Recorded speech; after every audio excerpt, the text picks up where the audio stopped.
Okay. I'm here with Mrs. Holman and Mrs. Spinks, who are attending. They're the stakeholders for now attending this collaborative meeting.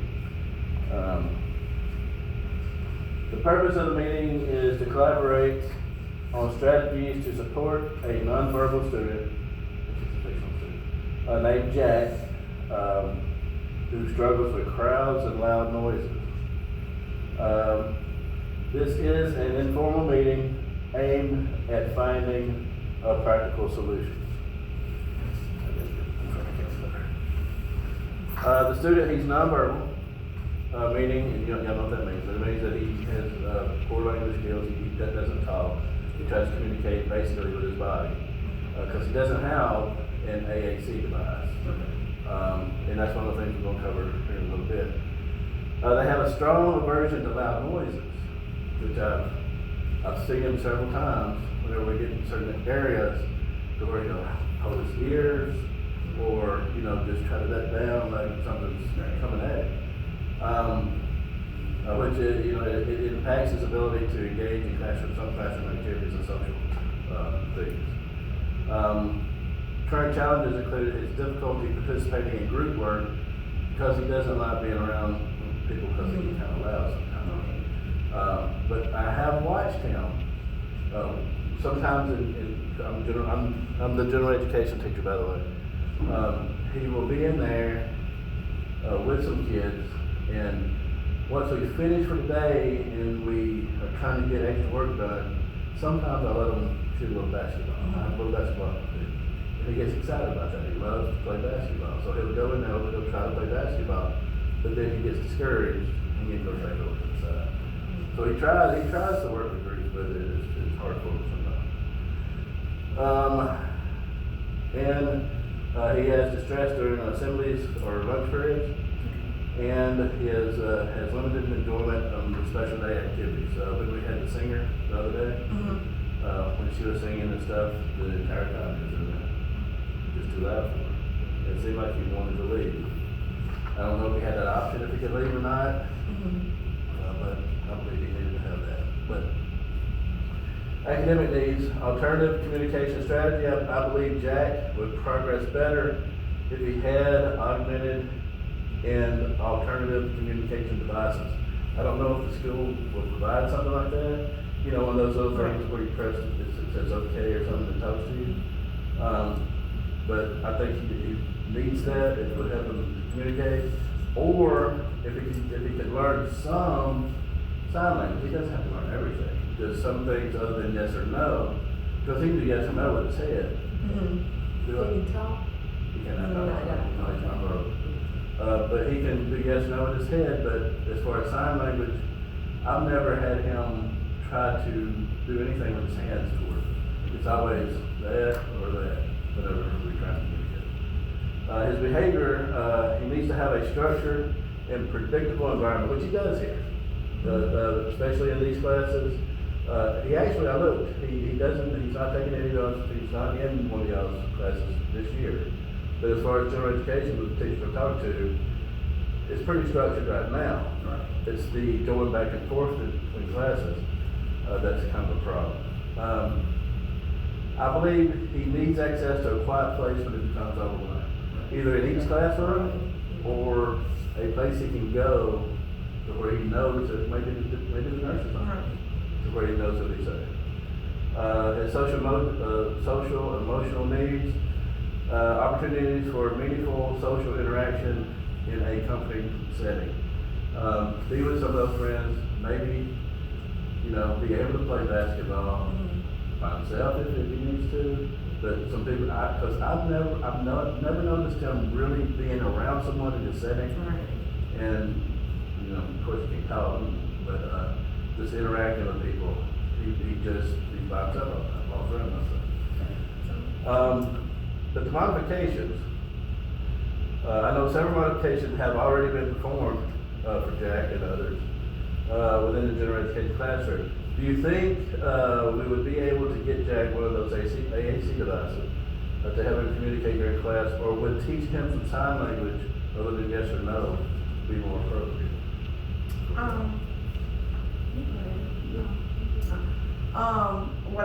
suggest is, as a special education teacher, getting with the department, the special education department, and seeing if we can put in their request for one of the devices to be brought through the device.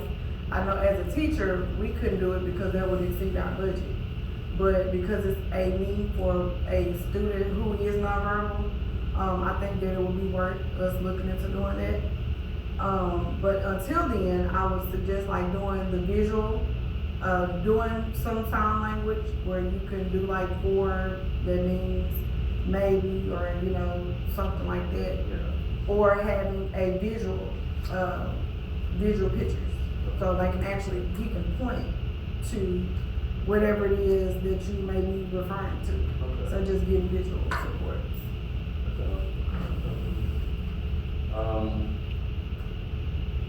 The noise canceling headphones. Now, would the school approve something like that with him? Yes. You know, I mean, that could drown out. And in the mornings, or, you know, when they have all the announcements and stuff, he doesn't like that either. Right. Sometimes he's doing his number. So, maybe during video time, when we watch the videos, that would help him pay attention better. And that would drown out some of the noise of a classroom, or even assembly, whenever that's. So do you think? Yes. We have done that for, other children that they're not nonverbal, but the sensory of hearing certain pitches, may be too much. So we do provide the noise canceling headphones. And it can actually use in the classroom once you've gotten done with your instruction, and once you give them that independent time, allow them to put on their headphones. And then with the peers, you could actually start pairing him with certain peers in the class to see who he's more comfortable with, to kind of get him familiar with being with other people, and gradually increase the number of people who he works with in a group. So then that addresses the social and the louder noise, because now he's prepared and knows that he's gonna have to deal with more than just himself. But by you transitioning him to it and letting him know this is what we're gonna be doing, he's not as anxious, so he's more prepared to know that he's gonna be dealing with louder noises.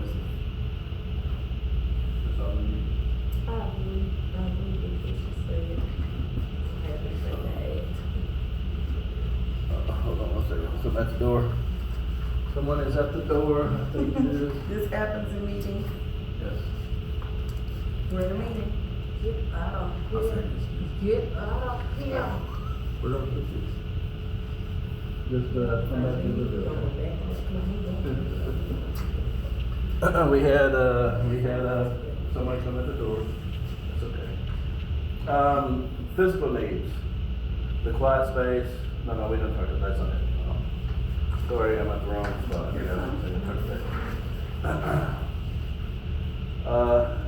Parenting the student, or pairing the student with a peer buddy.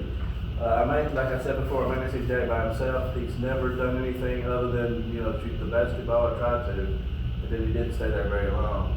But he looked happy when he was doing it, and normally he doesn't have a smile on his face, but, you know. Do we know anyone who is a friend of Jack's? And of course, this is a fictional character, so you have to just say yes or no. That could help with his social interactions to make it more structured. And then this is a fictional character, of course, so we're just going to go on from that. Allowing the student to leave class early to avoid crowded hallways. I believe that's something that should happen immediately, because he does have a lot of issues. I've noticed him going through the hall and trying to get through with people. And he's doing this number, he's doing that number.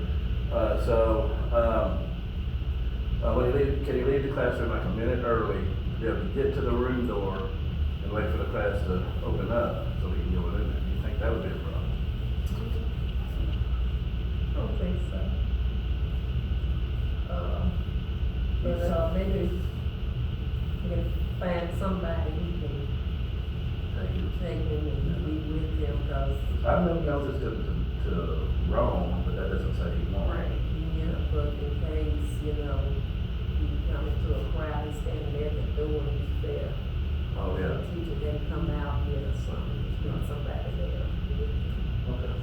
And also, I guess if you just wanna look at it from, I guess, a holistic point of view, we could immediately implement him leaving early, but then the ultimate goal of what we wanna do is be able to decrease that time from a minute to maybe 30 seconds.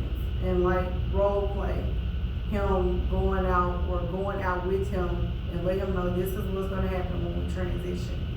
And so he's anticipating, you know, that someone may brush up against him, but it goes back to the preparing him for it, for real world, you know, when he goes out into the world. He won't always have that moment to, you know, go out before time. So that can kind of build it up so we can decrease, because ultimately we want him to be able to function, you know, even in those cases where he can't go out early. Now staff training, no matter what we do though, if the staff doesn't know how to use these tools, nothing will change. I believe we need to have some staff-wide training on nonverbal communication. Do you think administration would be okay with that happening? Some sort of staff training? During PD time? Because there's a lot of PD, you know, that really makes no sense to us. You know, Right. like I said, So we need practical applications. something like this makes sense, you know, for kids. Right. In general, we need general education teachers to implement classroom accommodations and communication strategies, which they do already for what we already have. Special education teachers will monitor the progress and provide direct interventions. The school counselor will support emotional well-being and social skill development, and its parents will share and implement effective strategies at home and collaborate on consistent approaches. And my final little sum up here, we need to change a few things regarding accommodations to Jack. He needs to stay away from crowds. He can do that by leaving a minute early from class, but like you said, he needs to know that he may get into some crowd activity. So we gotta working through that. He also needs to be able to go to the front line at the lunch line. That's another thing I noticed. He doesn't like to go in there when there's a lot of people in there, so he'll go in and get his food and he'll go. But he'll come to me and look at me and I'll do this to let him know it's okay to go in. Because I'll look, I'll see there's not a lot of people, and then he'll go on in there. Finally, we need the staff to be trained on what to do as well. I believe that may be the most challenging as far as everything that we're implementing is to get the staff trained. Open the floor to final thought. Okay, that's what I'm supposed to be doing. So any final thoughts? I think that the strategies that we discussed will definitely help Jack. In the cases where we can't always avoid those large crowds, what I would do is like a gradual exposure. So if we know that we're going to have a assembly program, maybe consult with the special education teacher and the building administrator and let them know we have to prepare Jack for this large assembly. So is it a way that we can do like a drill with him? And that's collaborating everybody to be able to come together and we actually role play for him.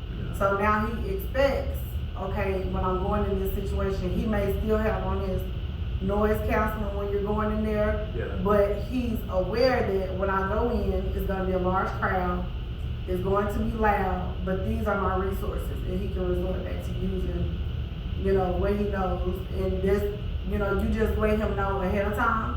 So if we know that there's gonna be a assembly, maybe the day before, let him know, hey, Jack, this is gonna be taking place tomorrow, just like we role played or we practiced. This is what's gonna be okay. Are you okay with that? And then you reinforce it with those visual supports. You know, is this gonna work for you? Yes, no, visual aid. And then, you know, maybe talk to the parents and see how do they handle when they go in large crowds? So, that's just, so you know how we couldn't come back on with them. Okay. Thank you. Hopefully this all recorded. Oh wait, I didn't even. No, I'm starting. I did. I started. I was saying, okay. Look.